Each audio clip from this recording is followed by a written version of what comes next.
En el capítulo de hoy, veremos la historia de codicia, avaricia y desobediencia, más impresionante de la Biblia. Y, digo la más impresionante, porque se trataba de un hombre, con el cual Dios se comunicaba directamente en sueños. Un hombre que llegó a amar a Dios y a ser su feliz siervo. Pero un día renegó de su profesión de profeta del Altísimo y comenzó su ruina. Cuando regresaron al Jordán, después de la conquista de Basán, los israelitas, mientras se preparaban para invadir a Canaán, acamparon a la orilla del río un poco más arriba que el punto de su desembocadura en el Mar Muerto, frente a la llanura de Jericó. Estaban en la misma frontera de Moab, y los moabitas se llenaron de terror al tener tan cerca a los invasores. La gente de Moab no había sido molestada por Israel, pero había observado con presentimientos inquietantes todo lo que había ocurrido en los países vecinos. Los amorreos ante quienes había tenido que retroceder, habían sido vencidos por los hebreos, y el territorio que los amorreos habían arrebatado a Moab estaba ahora en posesión de Israel. Los ejércitos de Basán habían cedido ante el poder misterioso que encerraba la columna de nube, y las gigantescas fortalezas estaban ocupadas por los hebreos. Los moabitas no se atrevieron a arriesgarse a sacarlos. Ante las fuerzas sobrenaturales que obraban en su favor, apelar a las armas era fútil. Pero, como el faraón, decidieron acudir al poder de la hechicería para contrarrestar la obra de Dios. Atraerían una maldición sobre Israel. La gente de Moab estaba estrechamente relacionada con los madianitas, por vínculos nacionales y religiosos. Así que Balac, rey de Moab, despertó los temores de ese pueblo pariente, y obtuvo su cooperación en sus propósitos contra Israel mediante el siguiente mensaje: ahora esta gente va a devorar todos nuestros contornos, como devora el buey la grama del campo. Véase Números del 22 al 24. Era fama que Balaam, habitante de Mesopotamia, poseía poderes sobrenaturales, y esa fama había llegado a la tierra de Moab. Se acordó solicitar su ayuda. Por consiguiente, enviaron mensajeros los ancianos de Moab, a los ancianos de Madián, para asegurarse los servicios de sus adivinaciones y su magia contra Israel. Los embajadores emprendieron enseguida su largo viaje a través de las montañas y los desiertos hacia Mesopotamia. Al encontrar a Balaam, le entregaron el mensaje de su rey: un pueblo que ha salido de Egipto cubre toda la tierra y se ha establecido frente a mí.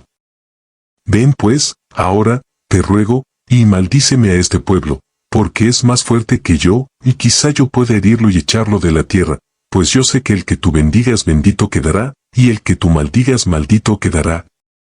Balaam había sido una vez hombre bueno y profeta de Dios, pero había apostatado, y se había entregado a la avaricia. No obstante, aún profesaba servir fielmente al Altísimo. No ignoraba la obra de Dios en favor de Israel, y cuando los mensajeros le dieron su recado, sabía muy bien que debía rehusar los presentes de Balac, y despedir a los embajadores. Pero se aventuró a jugar con la tentación, pidió a los mensajeros que se quedaran aquella noche con él, y les dijo que no podía darles una respuesta decisiva antes de consultar al Señor. Balaam sabía que su maldición no podía perjudicar en manera alguna a los israelitas. Dios estaba de parte de ellos, y siempre que fueran fieles, ningún poder terrenal o infernal adverso podría prevalecer contra ellos. Pero halagaron su orgullo las palabras de los embajadores: el que tú bendigas, será bendito, y el que maldigas, maldito quedará. El soborno de los regalos costosos y de la exaltación en perspectiva excitaron su codicia. Ávidamente aceptó los tesoros ofrecidos, y luego, aunque profesando obedecer estrictamente a la voluntad de Dios, trató de cumplir los deseos de Balac. Durante la noche el ángel de Dios vino a Balaam con el mensaje: no vayas con ellos, ni maldigas al pueblo, porque es bendito. Por la mañana, Balaam de mala gana despidió a los mensajeros, pero no les dijo lo que había dicho el Señor. Airado porque sus deseos de lucro y de honores habían sido repentinamente frustrados, exclamó con petulancia: volveos a vuestra tierra, porque Jehová no me quiere dejar ir con vosotros. Balaam amó el premio de la maldad. Segunda de Pedro 2. El pecado de la avaricia que, según la declaración divina, es idolatría, lo hacía buscar ventajas temporales, y por ese solo defecto, Satanás llegó a dominarlo por completo. Esto ocasionó su ruina. El tentador ofrece siempre ganancia y honores mundanos para apartar a los hombres del servicio de Dios. Les dice que sus escrúpulos excesivos les impiden alcanzar prosperidad. Así muchos se dejan desviar de la senda de una estricta integridad. Después de cometer una mala acción les resulta más fácil cometer otra, y se vuelven cada vez más presuntuosos. Una vez que se hayan entregado al dominio de la codicia y a la ambición de poder, se atreverán a hacer las cosas más terribles.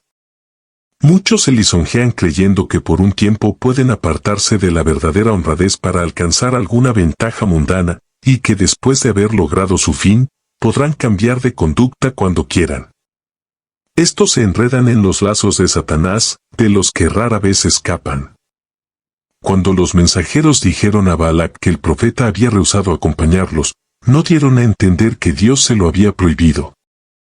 Creyendo que la dilación de Balaam se debía a su deseo de obtener una recompensa más cuantiosa, el rey mandó mayor número de príncipes y más encumbrados que los primeros, con promesas de honores más grandes y con autorización para aceptar todas las condiciones que Balaam pusiera. El mensaje urgente de Balac al profeta fue este: te ruego que no dejes de venir a mí, pues sin duda te honraré mucho y haré todo lo que me digas. Ven, pues, ahora, y maldíceme a este pueblo. Por segunda vez Balaam fue probado. En su respuesta a las peticiones de los embajadores hizo alarde de tener mucha conciencia y honradez, y les aseguró que ninguna cantidad de oro y de plata podría persuadirlo a obrar contra la voluntad de Dios. Pero anhelaba acceder al ruego del rey, y aunque ya se le había comunicado la voluntad de Dios en forma definitiva, rogó a los mensajeros que se quedaran, para consultar otra vez a Dios, como si el infinito fuera un hombre sujeto a la persuasión. Durante la noche se le apareció el Señor a Balaam y le dijo: si vinieron para llamarte estos hombres, levántate y vete con ellos, pero harás lo que yo te diga. Números 22. Hasta ese punto el Señor le permitiría a Balaam que hiciera su propia voluntad, ya que se empeñaba en ello. No procuraba hacer la voluntad de Dios, sino que decidía su conducta y luego se esforzaba por obtener la sanción del Señor. Balaam había recibido permiso para acompañar a los mensajeros de Moab en caso de que vinieran por la mañana a llamarlo. Pero enfadados por la tardanza de él y creyendo que otra vez se negaría a ir, salieron para su tierra sin consultar más con él. Había sido eliminada la excusa para cumplir lo pedido por Balac. Pero Balaam había decidido obtener la recompensa, y tomando el animal en el cual solía montar, se puso en camino.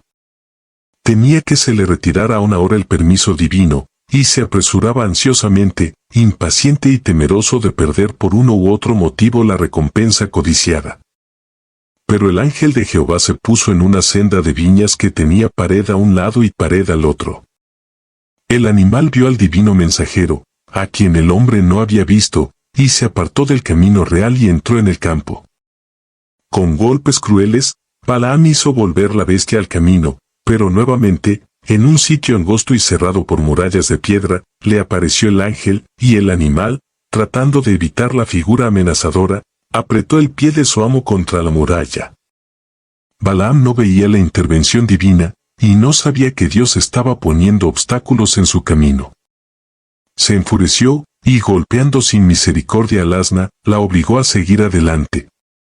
El ángel de Jehová pasó más allá, y se puso en un sendero angosto donde no había camino para apartarse ni a la derecha ni a la izquierda. Números 22. Apareció el ángel, como anteriormente, en actitud amenazadora, y el pobre animal, temblando de terror, se detuvo por completo, y cayó al suelo debajo de su amo. La ira de Balaam no conoció límites, y con su vara golpeó al animal aún más cruelmente que antes.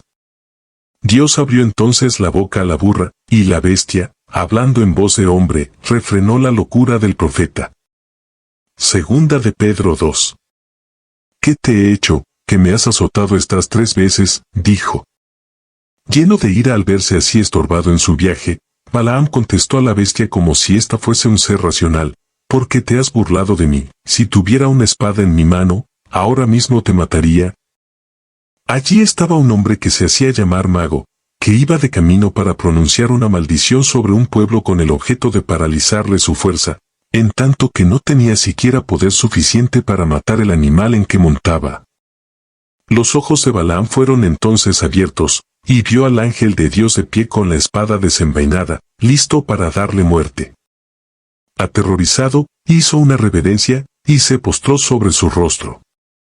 El ángel le dijo, ¿por qué has azotado a tu asna estas 3 veces? Yo soy el que ha salido a resistirte, porque tu camino es perverso delante de mí. El asna me ha visto y se ha apartado de mí estas 3 veces. Y si de mí no se hubiera apartado, ya te hubiera matado a ti, y a ella la habría dejado viva. Balaam debió la conservación de su vida al pobre animal tan cruelmente tratado por él. El hombre que alegaba ser profeta del Señor, el que declaraba ser varón de ojos abiertos, y que vio la visión del Omnipotente, estaba tan cegado por la codicia y la ambición, que no pudo discernir al ángel de Dios que era visible para su bestia. El Dios de este siglo cegó los entendimientos de los incrédulos. Segunda de Corintios 4. ¿Cuántos son así cegados? Se precipitan por sendas prohibidas, traspasan la divina ley, y no pueden reconocer que Dios y sus ángeles se les oponen. Como Balaam, se molestan contra los que procuran evitar su ruina.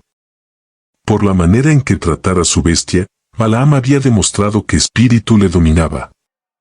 El justo cuida de la vida de su ganado, pero el corazón de los malvados es cruel. Proverbios 12. Pocos comprenden debidamente cuán inicuo es abusar de los animales o dejarlos sufrir por negligencia. El que creó al hombre también creó a los animales inferiores, y extiende sus misericordias sobre todas sus obras. Salmo 145. Los animales fueron creados para servir al hombre, pero éste no tiene derecho a imponerles maltrato o exigencias crueles. A causa del pecado del hombre, la creación gime a una, y aún está con dolores de parto hasta ahora. Romanos 8:22. Así cayeron los sufrimientos y la muerte no solamente sobre la raza humana, sino también sobre los animales. Le incumbe pues al hombre tratar de aligerar, en vez de aumentar, el peso del padecimiento que su transgresión ha impuesto a los seres creados por Dios. El que abusa de los animales porque los tiene en su poder, es un cobarde y un tirano. La tendencia a causar dolor, ya sea a nuestros semejantes o a los animales irracionales, es satánica. Muchos creen que nunca será conocida su crueldad, porque las pobres bestias no la pueden revelar. Pero si los ojos de esos hombres se abrieran como se abrieron los de Balaam, verían a un ángel de Dios de pie como testigo, para testificar contra ellos en las cortes celestiales. Asciende al cielo un registro, y vendrá el día cuando el juicio se pronunciará contra los que abusan de los seres creados por Dios.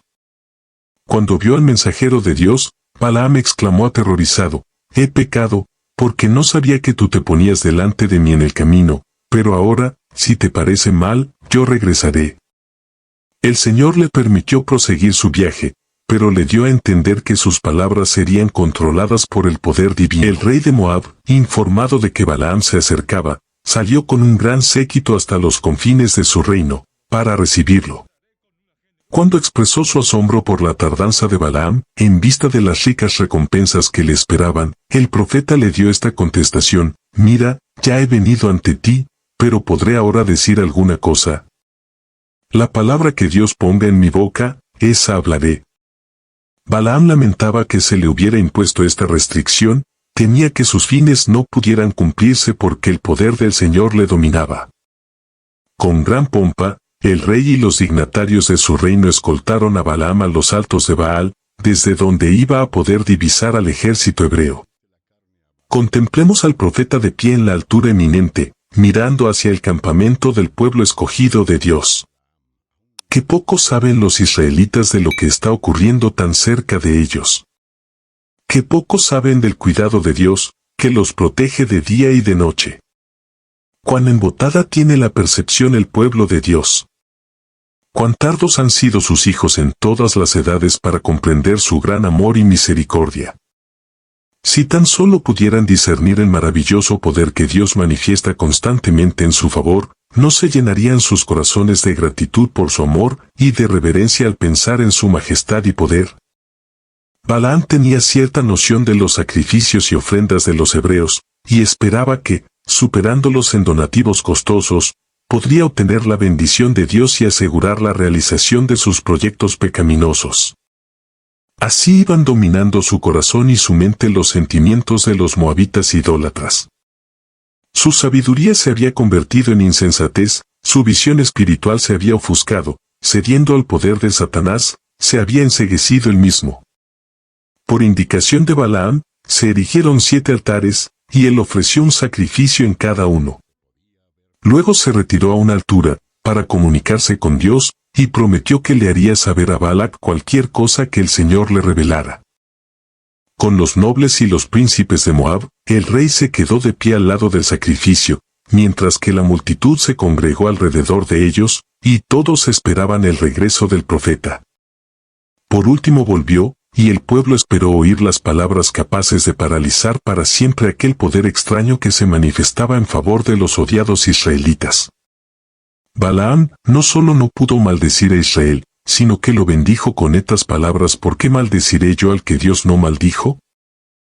Balac había esperado confiadamente que una maldición caería como plaga fulminante sobre Israel, y al oír las palabras del profeta exclamó apasionadamente: ¿qué me has hecho?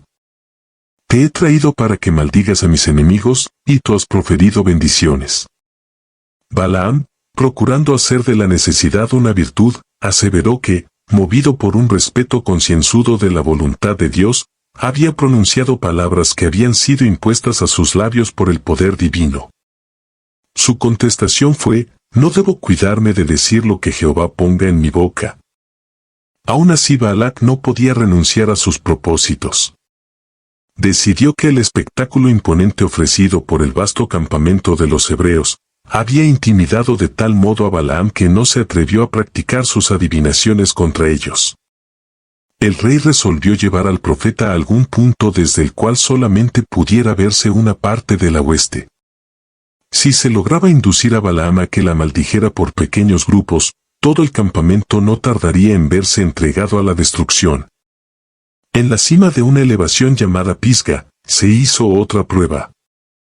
Una vez más se construyeron 7 altares, sobre los cuales se colocaron las mismas ofrendas y sacrificios que antes. El rey y los príncipes permanecieron al lado de los sacrificios, en tanto que Balaam se retiraba para comunicarse con Dios. Otra vez se le confió al profeta un mensaje divino, que no pudo callar ni alterar. Cuando se presentó a la compañía que esperaba ansiosamente, se le preguntó: ¿qué ha dicho Jehová? La contestación, como anteriormente, infundió terror al corazón del rey y de los príncipes. Dios no es hombre, para que mienta, ni hijo de hombre para que se arrepienta. ¿Acaso dice y no hace? ¿Acaso promete y no cumple? He recibido orden de bendecir. Él dio una bendición y no podré revocarla. No ha notado iniquidad en Nidil, ni ha visto perversidad en Israel. Jehová, su Dios, está con él, y ellos lo aclaman como rey. El rey de Moab, desalentado y angustiado, exclamó: ya que no lo maldices, tampoco lo bendigas. No obstante, subsistía una débil esperanza en su corazón, y decidió hacer otra prueba. Condujo a Balaam al monte Peor, donde había un templo dedicado al culto licencioso de Baal, su dios. Allí se erigió el mismo número de altares que antes, y el mismo número de sacrificios fueron ofrecidos, pero Balaam no se apartó solo como en las otras ocasiones, para averiguar la voluntad de Dios. No pretendió hacer hechicería alguna, sino que, de pie al lado de los altares, miró a lo lejos a las tiendas de Israel. Otra vez el Espíritu de Dios vino sobre él, y brotó de sus labios el divino mensaje. ¡Cuán hermosas son tus tiendas y tus habitaciones, Israel! El rey de Israel era el Hijo de Dios, su trono se había de establecer un día en la tierra, y su poder se exaltaría sobre todos los reinos terrenales. Al escuchar las palabras del profeta, Balac quedó abrumado por la frustración de su esperanza, por el temor y la ira. Lo indignaba el hecho de que Balaam se hubiera atrevido a darle la menor promesa de una respuesta favorable, cuando todo estaba resuelto contra él. Miraba con desprecio la conducta transigente y engañosa del profeta. El rey exclamó airado: «Ahora huye a tu lugar, yo dije que te honraría, pero Jehová te ha privado de honra». Frustrado en sus esperanzas de riquezas y de elevación, en desgracia con el rey, y sabiendo que había incurrido en el desagrado de Dios, Balaam volvió de la misión que se había impuesto a sí mismo. Después de llegar a su casa, lo abandonó el poder del Espíritu de Dios que lo había dominado, y prevaleció su codicia, que hasta entonces había sido tan solo refrenada. Estaba dispuesto a recurrir a cualquier ardid para obtener la recompensa prometida por Balac.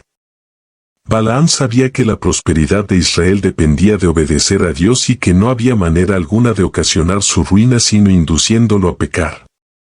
Decidió entonces conseguir el favor de Balac, aconsejándoles a los moabitas el procedimiento que se debía seguir para traer una maldición sobre Israel. Regresó inmediatamente a la tierra de Moab y expuso sus planes al rey. Los moabitas mismos estaban convencidos de que mientras Israel permaneciera fiel a Dios, él sería su escudo. El proyecto propuesto por Balaam consistía en separarlos de Dios, induciéndolos a la idolatría. Si es posible hacerlos participar en el culto licencioso de Baal y Astarte, ello los enemistaría con su omnipotente protector, y pronto serían presa de las naciones feroces y belicosas que vivían en derredor suyo. El plan consistía en elegir mujeres hermosas y seductoras que atrajeran a los líderes de Israel. Los hombres no pudieron soportar esta prueba y la muerte fue traída al campamento. Por consejo de Balaam, el rey de Moab decidió celebrar una gran fiesta en honor de sus dioses, y secretamente se concertó que Balaam indujera a los israelitas a asistir. Ellos lo consideraban profeta de Dios, y no le fue difícil alcanzar su fin. Gran parte del pueblo se reunió con él para asistir a las festividades. Se aventuraron a pisar terreno prohibido y se enredaron en los lazos de Satanás. Hechizados por la música y el baile y seducidos por la hermosura de las mujeres paganas, desecharon su lealtad a Jehová. Mientras participaban en la alegría y en los festines, el consumo de vino ofuscó sus sentidos y quebrantó los muros del dominio propio. Predominó la pasión en absoluto, y habiendo contaminado su conciencia por la lascivia, se dejaron persuadir a postrarse ante los ídolos. Ofrecieron sacrificios en los altares paganos y participaron en los ritos más degradantes. No tardó el veneno en difundirse por todo el campamento de Israel, como una infección mortal. Los que habían vencido a sus enemigos en batalla fueron vencidos por los ardides de mujeres paganas. La gente parecía atontada. Los jefes y hombres principales fueron los primeros en violar la ley, y fueron tantos los culpables que la apostasía se hizo nacional. Así acudió el pueblo a Baal Peor. Véase Números 25. Cuando Moisés se dio cuenta del mal, la conspiración de sus enemigos había tenido tanto éxito que no solamente estaban los israelitas participando del culto licencioso en el monte Peor, sino que comenzaban a practicarse los ritos paganos en el mismo campamento de Israel. El viejo Adalid se llenó de indignación y la ira de Dios se encendió. Las prácticas inicuas hicieron para Israel lo que todos los encantamientos de Balaam no habían podido hacer, los separaron de Dios.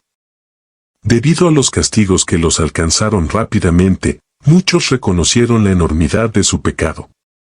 Entró en el campamento una terrible plaga que provocó la muerte de miles de personas.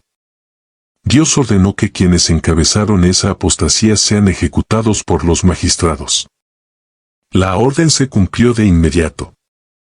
Los ofensores fueron muertos, y luego se colgaron sus cuerpos a la vista del pueblo, para que la congregación, al percibir la severidad con que eran tratados sus cabecillas, entendiera cuánto aborrecía Dios su pecado y cuán terrible era su ira contra ellos. Todos creyeron que el castigo era justo, y el pueblo se dirigió apresuradamente al tabernáculo, y con lágrimas y profunda humillación confesó su gran pecado. Mientras lloraba ante Dios a la puerta del tabernáculo y la plaga aún hacía su obra de exterminio, y los magistrados ejecutaban su terrible comisión, Zimri, uno de los nobles de Israel, vino audazmente al campamento, acompañado de una ramera madianita, princesa de una familia distinguida de Madián, a quien él llevó a su tienda. Nunca se ostentó el vicio más osada o tercamente. Embriagado de vino, Zimri publicó su pecado como Sodoma, y se enorgulleció de algo que debió llenarlo de vergüenza. Los sacerdotes y los jefes se habían postrado en aflicción y humillación, llorando entre la entrada y el altar e implorando al Señor que perdonara a su pueblo y que no entregara su heredad al oprobio. Cuando este príncipe de Israel hizo alarde de su pecado en presencia de la congregación, como si desafiara la venganza de Dios y se burlara de los jueces de la nación. Faíns, hijo del sumo sacerdote Eleazar, se levantó de entre la congregación, y haciendo una lanza, entró tras el varón de Israel a la tienda, y lo mató a él y a la mujer. Así se detuvo la plaga y el sacerdote que ejecutó el juicio divino fue honrado ante Israel, y el sacerdocio le fue confirmado a él y a su casa para siempre. Por sus relaciones con los idólatras y la participación que tuvieron en sus festines, los hebreos fueron inducidos a violar la ley de Dios, y atrajeron sus juicios sobre toda la nación. Así también ahora Satanás obtiene su mayor éxito, en lo que se refiere a hacer pecar a los cristianos, cuando logra inducirlos a que se relacionen con los impíos y participen en sus diversiones. Salid en medio de ellos, y apartaos, dice el Señor, y no toquéis lo impuro. Segunda de Corintios 6. Dios exige hoy de su pueblo que se mantenga tan distinto del mundo, en sus costumbres, hábitos y principios, como debía serlo el antiguo Israel. Si siguen fielmente las enseñanzas de su palabra, existirá esta distinción, no podrá ser de otra manera. Las advertencias dadas a los hebreos para que no se relacionaran ni mezclaran con los paganos no eran más directas ni más terminantes que las hechas a los cristianos para prohibirles que imiten el espíritu y las costumbres de los impíos. Cristo nos dice, no améis al mundo ni las cosas que están en el mundo. Si alguno ama al mundo, el amor del Padre no está en él. ¿La amistad del mundo es enemistad contra Dios? Cualquiera, pues, que quiera ser amigo del mundo se constituye en enemigo de Dios. Primera de Juan 2, Santiago 4. Los que siguen a Cristo deben separarse de los pecadores y buscar su compañía tan solo cuando haya oportunidad de beneficiarlos. No podemos ser demasiado firmes en la decisión de evitar la compañía de aquellos cuya influencia tiende a alejarnos de Dios. Mientras oramos, no nos dejes caer en tentación, debemos evitar la tentación en todo lo posible. Tenemos, sin embargo, algo que hacer para resistir a la tentación. Los que no quieren ser víctimas de los ardides de Satanás deben custodiar cuidadosamente las avenidas del alma, deben abstenerse de leer, ver u oír cuanto sugiera pensamientos impuros. No se debe dejar que la mente se espacie al azar en todos los temas que sugiere el adversario de las almas. Dice el apóstol Pedro, por tanto, ceñid los lomos de vuestro entendimiento, no os conforméis a los deseos que antes teníais estando en vuestra ignorancia, sino, así como aquel que os llamó es santo, sed también vosotros santos en toda vuestra manera de vivir. Primera de Pedro 1. Pablo dice, todo lo que es verdadero, todo lo honesto, todo lo justo, todo lo puro, todo lo amable, todo lo que es de buen nombre, si hay alguna virtud, si alguna alabanza, en esto pensad. Filipenses 4. Los labios de la mujer extraña destilan miel y su paladar es más suave que el aceite, pero su final es amargo como el ajenjo, agudo como espada de dos filos. Aleja de ella tu camino y no te acerques a la puerta de su casa, no sea que des tu honor a extraños, y tus años a alguien cruel, o no sea que los extraños se sacien de tu fuerza, que tus trabajos queden en casa ajena y que gimas al final, cuando se consuma tu carne y todo tu cuerpo. Su casa se desliza hacia la muerte. De los que a ella se lleguen, ninguno volverá. Sus convidados están en lo profundo del Seol. Proverbios 5. Es cosa peligrosa albergar en el corazón un rasgo anticristiano. Un solo pecado que se conserve irá depravando el carácter, y sujetará al mal deseo todas sus facultades más nobles. La eliminación de una sola salvaguardia de la conciencia, la gratificación de un solo hábito pernicioso, una sola negligencia con respecto a los altos requerimientos del deber, quebrantan las defensas del alma y abren el camino a Satanás para que entre y nos extravíe. El único procedimiento seguro consiste en elevar diariamente con corazón sincero la oración que ofrecía David: afirma mis pasos en tus caminos, para que mis pies no resbalen. Salmos 17. Gracias por llegar al fin de este capítulo. Por favor, no caigamos en los pecados de Israel. El sexo fuera del matrimonio es destructor. Aunque el mundo te diga lo contrario, Dios es el mismo que ayer y el pecado tiene el mismo efecto que tenía en época de Moisés. Mantente firme, no entres en la tentación, porque nuestro galardón es inmenso. Dios le bendiga.